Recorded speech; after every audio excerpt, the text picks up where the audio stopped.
오늘 저희들에게 주시는 하나님의 말씀은 누가복음 1장 67절에서 80절 말씀입니다.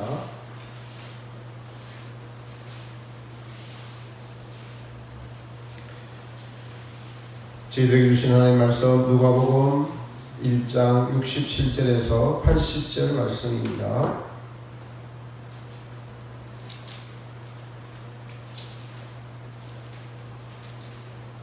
우리 다 같이 한 목소리로 합독합니다. 시작.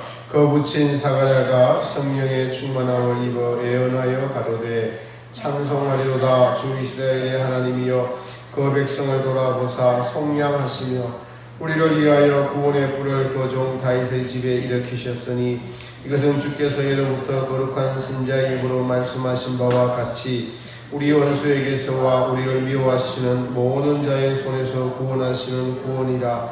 우리 조상을 긍휼히 여기시며 그 거룩한 언약을 기억하셨으니 곧 우리 조상 아브라함에게 맹세하신 맹세라. 우리로 원수의 손에서 건지심을 입고 종신토록 주의 앞에서 성결과 의로 두려움 없이 섬기게 하리라 하셨도다. 이하여 내가 지극히 높으신 이의 선지자라 일컬음을 받고 주 앞에 앞서가며 거기를 예비하여 주의 백성에게 그 제사함으로 말미암는 구원을 알게 하리니 이는 우리 하나님의 긍휼을 인함이라. 이로써 덮는 해가 위로부터 우리에게 임하여 어둠과 죽음의 그늘에 앉은 자에게 비치고 우리 발을 평강의 길로 인도하시리로다 하니라. 아이가 자라며 심령이 강하여지며 이스라엘에게 나타나는 날까지 빈들에 있으리라. 아멘. 할렐루야. 예수님의 은혜가 주님 앞에 나온 모두에게 함께 하시기를 주님의 이름으로 축복합니다. 오늘 본문은 사가랴가 말씀하신 하나님의 예언을 말씀하신 것인데 사가랴가 6개월 동안 말을 하지 못하게 되었습니다. 그 이유는 제사장 역할을 사가랴가 할 때 천사가 나타나서 너에게 아들을 주겠다라고 했을 때 사가랴는 이 사실을 믿지 않았어요. 마리아는 주의 뜻대로 이루어지다라고 순종을 해서 그것이 바로 이루어졌는데 사가랴는 그 말을 믿지 않았습니다.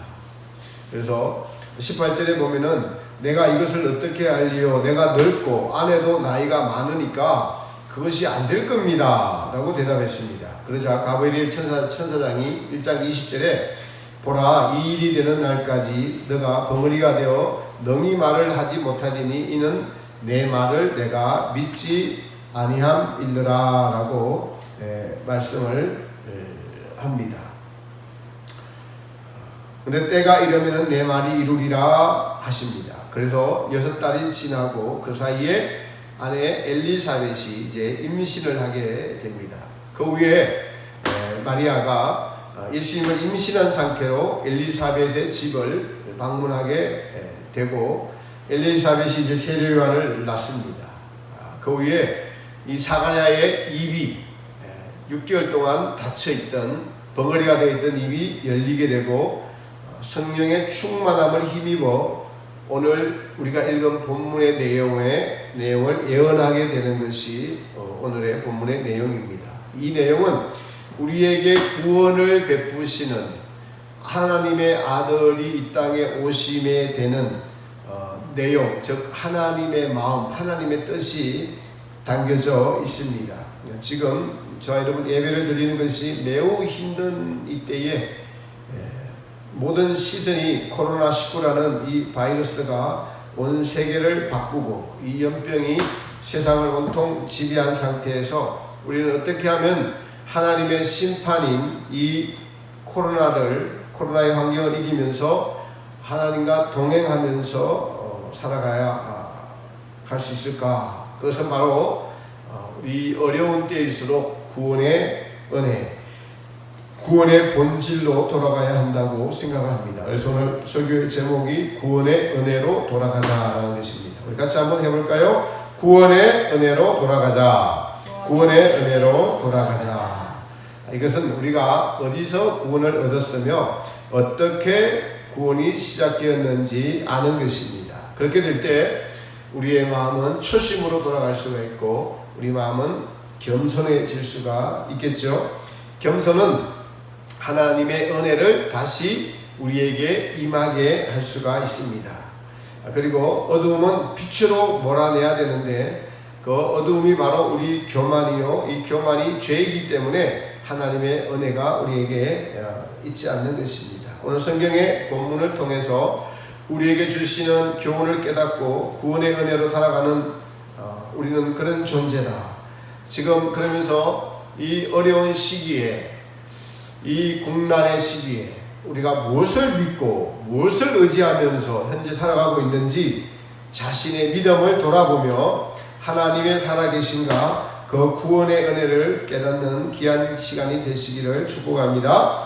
구원은 주님의 긍휼에서 시작됐습니다. 72절에 보면은 우리 조상을 긍휼히 여기시며 그 거룩한 언약을 기억하셨으니, 또 77절 78절에도 주의 백성에게 그 제사함으로 말미암은 구원을 알게 하리니 이는 우리 하나님의 긍휼을 인함이라. 또 앞구절에 마리아에게도 50절에 보면은 긍휼하심이 두려워하는 자에게 대대로 이르는도다. 54절에도 그 종 이스라엘을 도우사 긍휼히 여기시고 기억하시되. 여러분, 긍휼은 하나님의 인간을 향한 마음을 말합니다.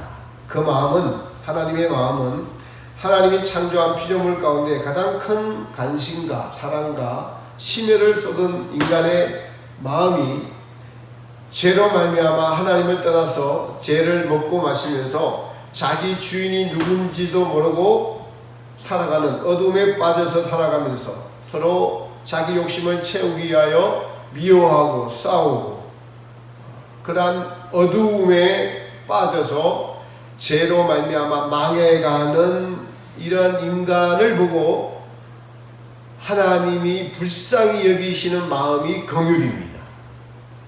그래서 이 긍휼이 구원의 시작이요 동기입니다. 복음서에서 우리는 탕자의 비유를 보면은 하나님의 이 긍휼의 마음을 잘 알 수가 있습니다. 둘째 아들이 아버지를 떠났죠.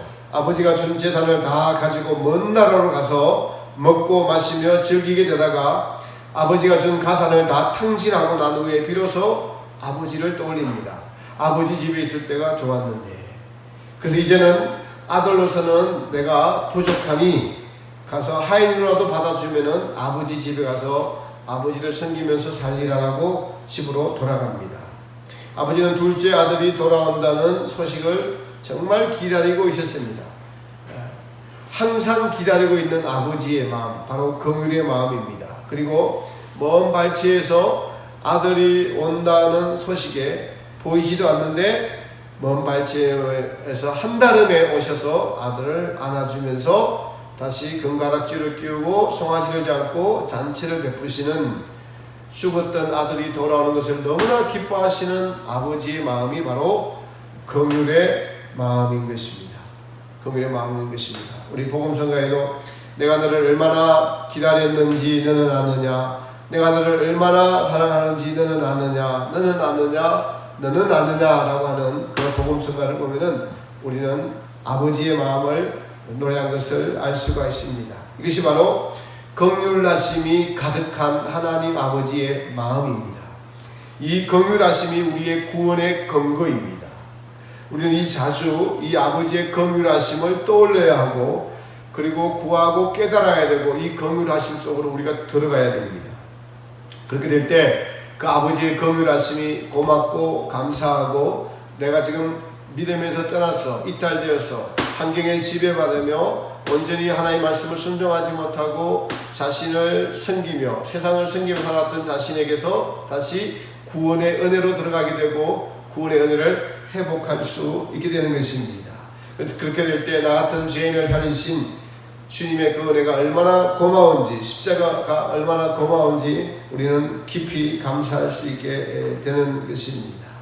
우리는 여러분 원래 그래서 어두움에 있던 자들입니다. 79절에 보니까 어두움과 죽음의 그늘에 앉은 자들에게 비치고, 그래서 어두움에 있던 자들에게 하나님의 빛이, 긍휼하심의 빛이 비친 것입니다. 여러분, 어두움은 무엇이냐니까 사물을 밝히 보지 못하게 하는 것이 어둠입니다. 하나님을 알지 못하게 하고 사람과의 관계도 정확하게 알지 못하게 하고 사물의 관계도 사물도 정확하게 읽지 못하게 하고 깨닫지 못하게 하고 알지 못하게 하는 모든 것들이 어두움입니다. 사람과의 관계를 마비시킵니다. 분열시키는 것이 어두움입니다. 어두움에 빠졌다는 것은 하나님의 빛이, 진리의 빛이 그 마음에 없다는 것을 말합니다. 그런데 어두움의 특징은, 중요한 것은 자신이 어두움에 빠졌다는 것을 몰라요. 다시 말씀드릴게요. 어둠의 특징은 자신이 어둠에 빠졌다는 것을 모릅니다. 그것은 빛이 들어와야만 어둠에 빠졌다는 것을 알 수가 있습니다. 세상의 모든 사람들은 이 태양의 빛, 자연의 빛을 받고 살지만은, 그래서 낮에 활동하고 밤에 쉬는 것이 하나님이 정해주신 자연의 법칙이고 이 자연의 법칙을 따르며 살고 있지만은 이 자연의 법칙을 만드신 분을 알지 못합니다. 그것이 어둠이에요. 자연의 빛이 당연하다고 누리고 혜택받으며 살지만은 그것을 주신 분이 누군지를 모르는 것이 어둠입니다. 그래서 온 세상은 여러분 어둠이 지배하고 있어요. 우리는 영적인 눈을 들어서 오늘날 일어난 이 세태를 잘 볼 수 있는 영적인 눈에, 분별의 눈이, 진리의 빛이 우리 속에 들어올 때만은 우리는 이것을 깨닫고 알 수가 있습니다. 바로 창조주이신 하나님, 우리를 구원하시는 구원자이신 예수님을 모르는 것이 어두움이죠. 그리고 중요한 것은 이 말씀을 듣는 저와 여러분이 신자들이라 할지라도 어두움에 빠질 수가 있다는 사실입니다. 어두움에 빠졌다는 특징은 자신이 어두움에 빠졌다는 것을 모를 뿐만 아니라 예수님이 그 안에 계시지 않습니다. 어둠에 빠지게 되면은 예수님이 그 안에 계시지 않습니다. 예수님이 계시지 않으면은 믿는 이라고 할지라도 어둠에 빠졌습니다. 왜 신자가 어둠에 빠질까요? 그것은 여러 가지 이유가 있습니다. 근본적으로는 죄와 관련이 있습니다. 우리 예수님은 거룩하시니 내가 거룩하니 너희도 거룩하라. 그래서 죄를 가지고 하나님께 나아갈 수가 없고, 죄가 있는 곳에 하나님의 자비와 긍휼이 있지만은 그러나 하나님은 그것에 임하실 수가 없습니다. 이웃을 미워하면서 관계가 회복되지 못한 상태에서 예배를 드리는 것에 관해서 복음서에 보면은 하나님은 그 예배를 받으실 수가 없기 때문에 불화한 이웃이 있다면 예물을 제단에 드리기 전에 이웃과 사화하고 화해하고 예물을 제단에 드리라. 그래야만 하나님이 그 예물을 받아주시고 너 예배를 받아주실 것이다. 그리고 하나님의 살아계심을 나타내 줄 것이다 라고 성경은 말씀하고 계십니다. 근데 이 어두움은요, 여러분요, 자신을 계속 환미화시켜서 더 깊은 수렁에 빠집니다. 타인의 잘못을 보고 자신의 잘못을 인정하지 않으려고 합니다. 이 어둠은 진리를 보지 못하게 하고 비진리를 진리로 믿게 만듭니다. 여러분, 북한의 동포들을 보십시오. 계속 김일성 부자를 세습하는 것에 세뇌가 되어 있으니까 그것을 절대 진리라고, 어둠을 절대 진리라고 믿고 있습니다.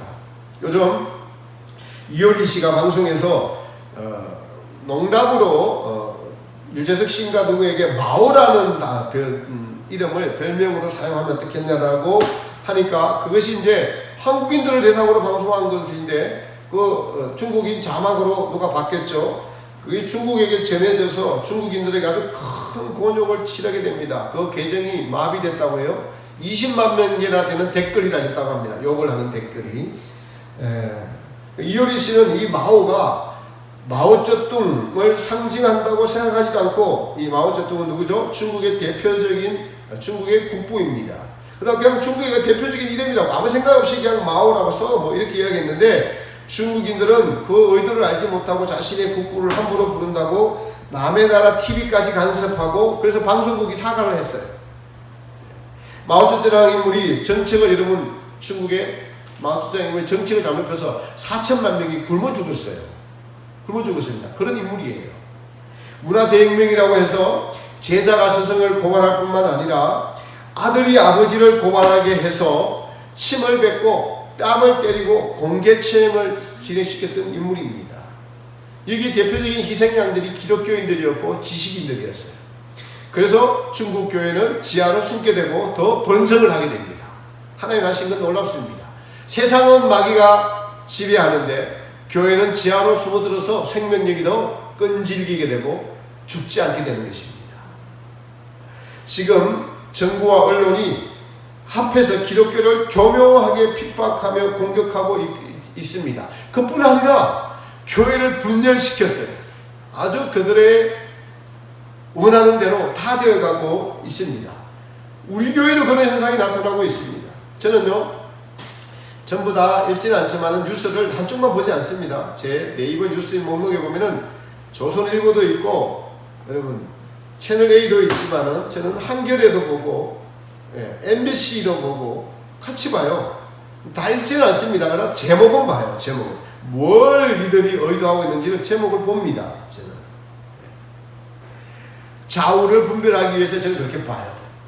근데 MBC 메인에서 이번 주에 하루도 그러지 않고 계속 그 뉴스 뜨는 것에 교회 때문에 코로나, 교회 코로나의 절반이 교회, 하루가 안 빠지고 메인 뉴스 5개 안에 계속 들어가 있어요. 뭐 KBS, JTBC 안 봤습니다. MBC만 계속 봤어요. 코로나의 원상지가 교회다. 신천지보다 훨씬 더 심하다. 대놓고 교회를 공격합니다. 그것은 지난주에 말씀드렸지만 여러분 뿌리에 관한 이야기이기 때문에, 이건 진리에 관한 것이기 때문에 제가 양보할 수 없는 것입니다. 그런데 사람을 중국으로 돌아가서 사람을 미화합니다. 우상을 만들었어요. 마오쩌둥을. 이런 것이 공산당입니다. 그러나 어두움에 세뇌를 당하면 인간은 참으로 미련한 존재들이기 때문에 그것을 그냥 받아들이게 되어 있습니다. 우리가 어두움에 빠져 있다면 우리는 빨리 그 실체를 깨닫고 어두움에서 빠져나와야 됩니다. 세상의 모든 언론이 다 그렇다고 진리가 결코 그런 것이 아닙니다. 세상은 전체가 어두움이에요. 진리는 그 빛을 비출 때만이 우리 마음에 비춰지게 되어 있습니다. 마귀는 어둠을 뒤집어 씌워놓고 어두움에서 빠져나오지 못하게 합니다. 여러분 정신분열증 걸린 마귀 걸린 사람들 보셨죠? 빠져나올 수 있습니까? 못 빠져나옵니다. 어둠을 뒤집어 세워놨어요. 빠져나올 수가 없습니다. 진리를 분별하지 못하게 하고 진리를 따라가지 못하게 합니다. 어둠의 특징은 그래서 계속 어두움에 빠져있게 하기 위하여 진리의 말씀이 그 안에 들어오지 못하게 하고 진리의 말씀을 들리지 않게 하기 위하여 교회에 나오지 못하게 하고 말씀을 듣지 못하게 하는 것이 어둠의 특징입니다. 여러분 지금 한국교회는 사탄의 계략에 의해서 어둠에 완전히 빠져져 있습니다. 분열되고 있습니다. 사탄의 계략대로 되는 것입니다. 세상의 사람들이 교회를 욕하는 것은 지금의 이 사태는 분명 우리 교회를 향한 하나님의 심판인 것이 맞습니다. 심판인 것이 맞습니다. 베드로서에 보면은 심판이 하나님의 집에서부터 먼저 시작되었다면 그 나머지는 어떻게 하리요? 라고 말씀하고 있습니다. 하나님의 관심은 교회에 있습니다. 믿는 이들에게 있습니다. 그 중에서도 잘 믿고자 하는 이들에게 더 큰 관심이 하나님은 있습니다. 우리가 이것을 분별하지 못하면 되게 되면 우리는 믿는다고 하지만은 소경이 되고 어둠에 빠진 자들이 됩니다. 온 나라가 코로나를 한 교회와 개인 그리고 기독교라는 것으로 한꺼번에 묶어서 몰고 가고 있습니다. 어둠의 특징이 뭐라고 했죠? 뒤집어 씌우기입니다. 이 정부는 이것을 성공했어요. 그래서 기독교는 망해가는 것 같이 보입니다. 그러나 하나님은 믿지 않는 자들을 관심하고 보시는 것이 아니고 대다수의 또 눈먼 소경이 된 기독교인들을 보시는 것이 아닙니다. 일제시대에 신사참배를 하지 않은 성도가 얼마나 있었을까요? 여러분 1%나 될까요? 아닙니다. 0.1%나 될까요? 지금 이 나라는 그 1%가 되지 않은 순교자들 때문에 희생 때문에 공산당의 희생에 굴하지 않은 순교자들 때문에 이 나라가 하나님의 은혜를 입고 구원을 얻은 나라가 되었습니다. 지금도 하나님은 그런 순교를 각오한 분들을 찾고 계신다는 사실을 여러분 기억하십시오. 여러분 진리는 때로 보편적이지 않습니다. 예수님께서 빌라도 법정 앞에서 내 나라는 이 세상에 속한 것이 아니니라 진리에 속한 자는 내 소리를 듣느니라. 예수님 앞에 선 빌라도와 그리고 그때 하나님을 가장 잘 믿는다고 하는 제사장과 바리새인과 서기관과 사두개인들이 다 예수님을 십자가에 못 박으라고 고함을 질렀습니다. 저자가 하나님의 아들이라고 침을 뱉었어요.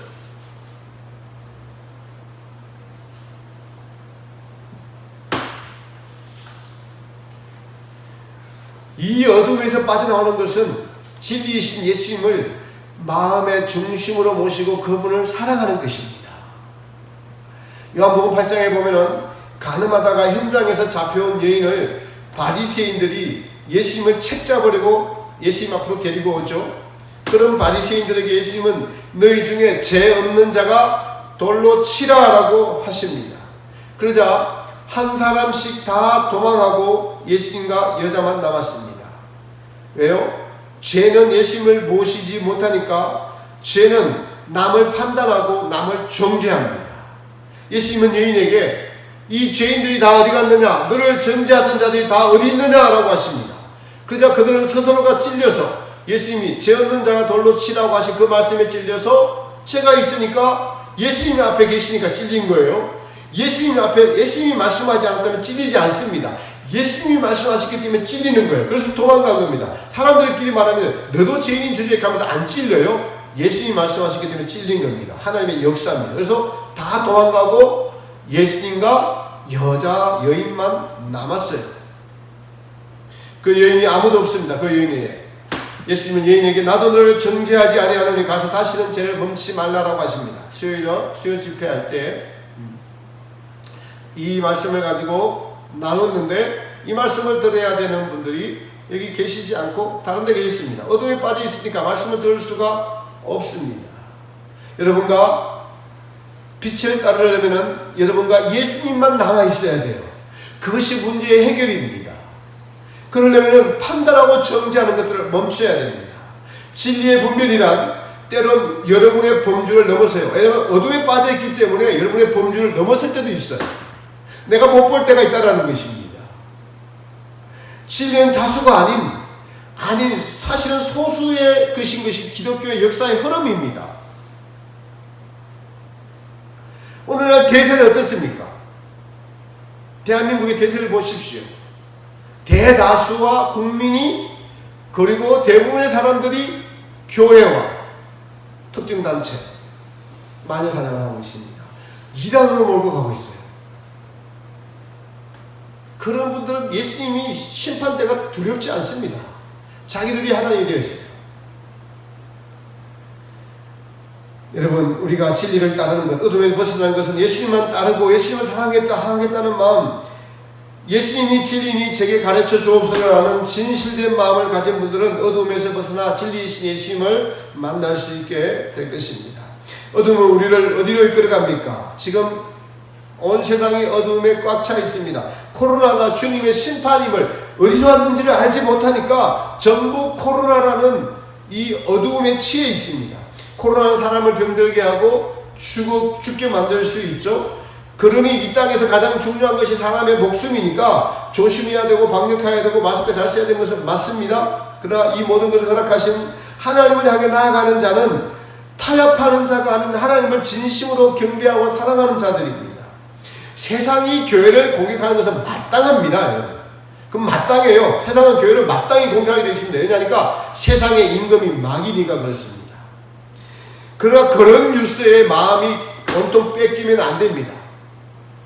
제가 지난 주일날 왜 저를 따르면서 KBS, MBC, JTBC, SBS, 연합뉴스 이런 것들을 YTN 이런 걸 보지 말라고 했던 이유는, 그러면서 이정훈 교수를 소개시켰던 이유는 차별금지법에 대한 이정훈 교수의 방송을 보면서 이 5개 방송사가 똑같이 차별금지법은 교회 목사들이 잘못 알고 있습니다.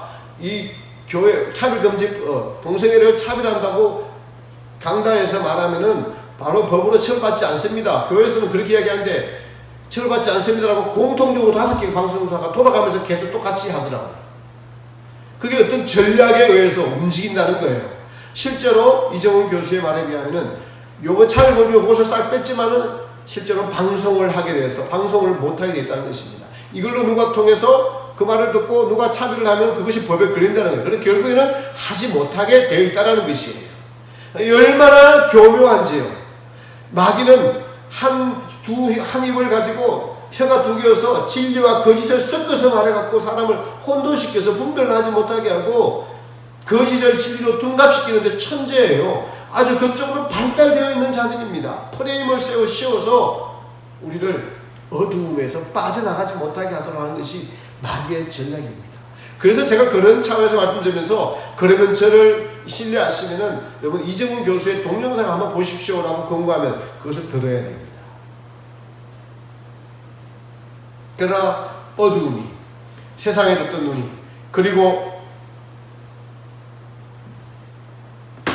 자익적으로 물든 사상을 가지고 있는 소수의 또 어떤 그리스도인들에 의해서 분열되고 있습니다.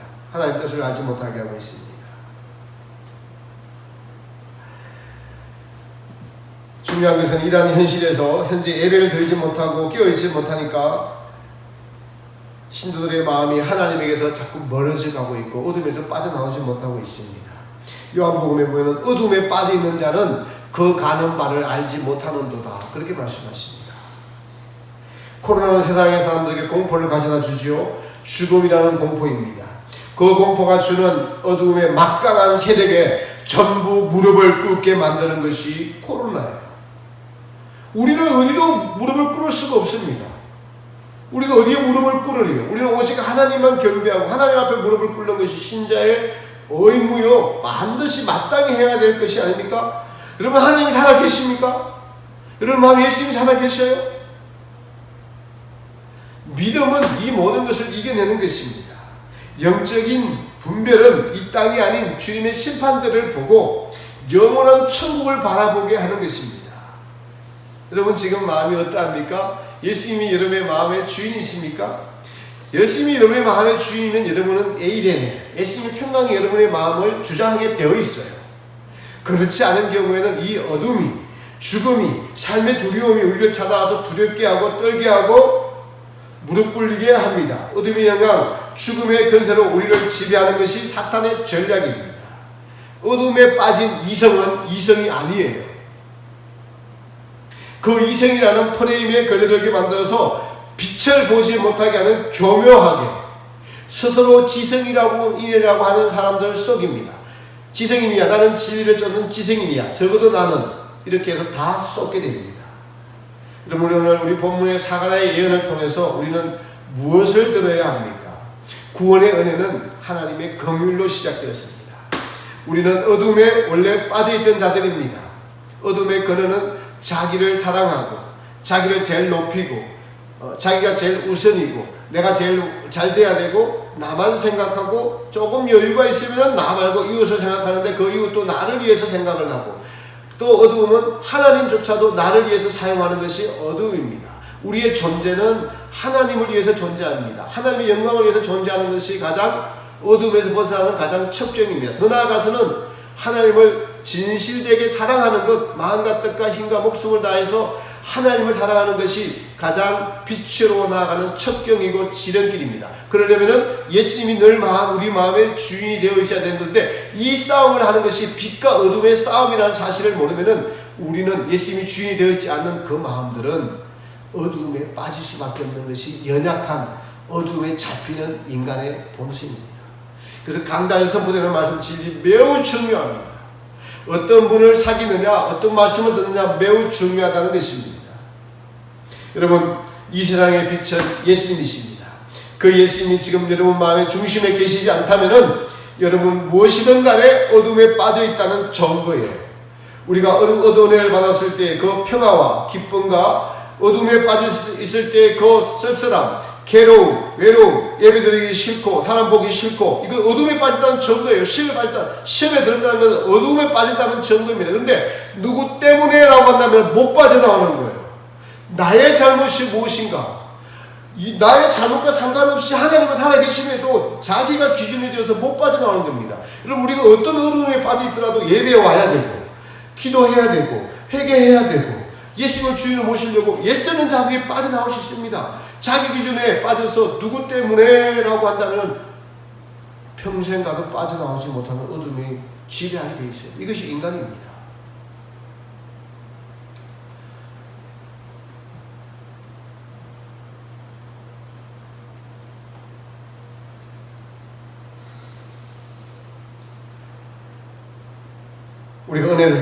우리가 은혜를 받았을 때 그 구원의 기쁨과 그리고 하나님에 대한 감사와 이웃에 대한 사랑하는 마음 이것과 어둠에 빠져 있을 때 자기 중심적으로 되어서 이웃이 믿거나, 그리고 예수님의 마음의 중심이 없을 때 우리의 그 괴로움, 미워하는 마음, 시기하는 마음, 질투하는 마음, 교만한 마음, 화내는 마음, 이것들이 이 두 개를 잘 비교해 보시면은 여러분 어두움과 빛을 구분할 수 있을 것입니다. 하나님은 이것을 둘 다 경험하게 하심으로써 이 구원이 얼마나 가치 있고 그리고 실제적이고 우리 마음속에 천국이 있다는 것을 사실을 알려주십니다. 우리 마음이 예수님의 주인 될 때, 천국 될 때의 마음과 세상이 나를 지배하고 있고 어둠이 지배하고 있고 질투가 지배하고 있고 교만이 지배하고 있을 때 사람과의 관계가 서먹하고 누구 만나기 싫고 하는 이것을 둘 다 경험하게 하셔서 천국과 지옥을 경험하게 하셔서 빛과 어두움의 분별을 자꾸 시켜주시는 것이 하나님을 향한 뜻입니다. 그래서 어둠에 벗어나는 것은 예수님께로 나오는 것입니다. 예수님을 주인으로 모시는 것입니다. 진리의 말씀으로 나오는 것입니다. 고집 부리지 않는 거예요. 그 자리에서 빨리 빠져나오셔야 됩니다. 요한복음 8장 12절에 그래서 가늠한 여인에게 예수님은 나는 세상의 빛이니 나를 따르는 자는 어두움에 다니지 아니하고 생명의 빛을 얻으리라. 나를 따르는 자, 나를 주인으로 모시는 자는 생명의 빛이 그 마음에 비치게 되어 있을 것이라는 말씀입니다. 여러분, 그러니까 예수님을 마음의 중심에 모십시오. 구원의 본질인 하나님의 긍휼의 마음이 우리에게 올 수 있도록 우리가 죄인 되었음을 우리는 고백해야 됩니다. 지금도 은혜가 아니면은 우리는 죄에 빠져서 어둠에 빠져서 지낼 수밖에 없는 존재임을 스스로 주님 앞에 고백하십시오. 오늘 말씀에 제사함으로 구원을 알게 하리라 하셨습니다.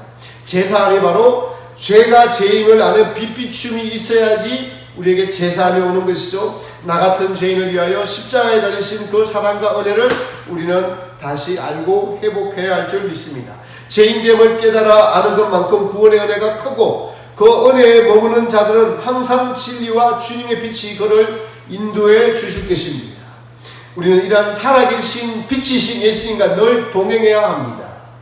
그래야만 이 어두움이 가득한 이 시대에 살아남을 수 있습니다. 사랑하는 성도 여러분, 빛을 따르십시오. 빛을 받아들이십시오. 빛이신 예수님을 마음의 중심으로 모십시오. 혹시 여러분의 마음에 죄가 여러분을 지배하거든, 어둠이 지배하거든, 내가 죄에 빠졌다고, 내가 어둠에 빠졌다고 주님께 솔직하게 고백하십시오. 누구 탓하지 마십시오.